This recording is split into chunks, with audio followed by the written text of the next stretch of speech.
This tutorial introduces you to the concept of nerve cell or neuron. If you like what you see on our channel, please like, subscribe and turn on notifications. The nervous system is the body's inner communication system. It processes everything from sight to taste and interprets the information from its surroundings. This system determines what is going on around the body and helps to facilitate a response. The nervous system is made up of special cells called neurons. Neurons, also known as nerve cells, are the building blocks of the nervous system.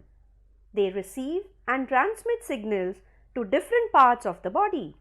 While neurons have a lot in common with other types of cells in the body, they are structurally and functionally unique. Neurons vary in size, shape and structure depending on their role and location. Nearly all neurons have the same basic parts. However, their structure is specially adapted to be able to carry messages very quickly. So let us explore the structure of a neuron.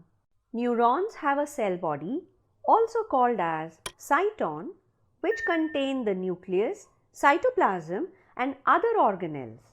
Stretching out from the cell body are several short branches called the dendrons or dendrites, which carry the nerve impulses towards the cell body. Another single very long cylindrical fiber arising from the cell body is called the axon. Axons can be more than a meter long. They conduct nerve impulses away from the cell body. Wrapped around the axon is a layer of fat and protein called the myelin. The myelin sheath insulates the nerve fiber so that they can carry these impulses much faster and efficiently along the neurons. Every now and then, there are narrow gaps in the myelin sheath called the node of Ranvier, which helps to facilitate the rapid conduction of nerve impulses. The end portions of the axons have swollen ends like bulbs called the axon terminals. Now, how does a nerve impulse travel through a neuron? The information is received at the dendritic tip of a neuron. This creates an electrical impulse which travels from the dendrites to the cell body, and then along the axon it reaches the axon terminals.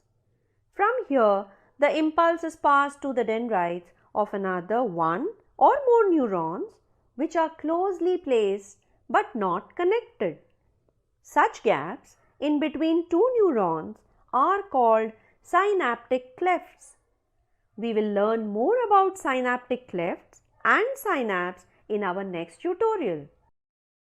While there are billions of neurons and thousands of varieties of neurons, they can all be classified into three basic groups based on their function: sensory neurons, interneurons or relay neurons, and motor neurons.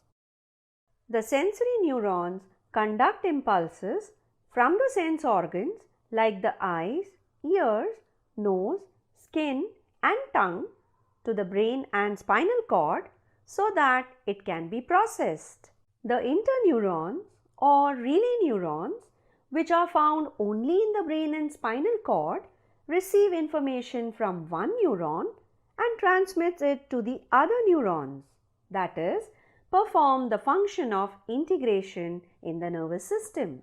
The motor neurons conduct impulses from the brain and spinal cord to the effector organs like muscles and glands. To sum it up, all neurons have three basic functions.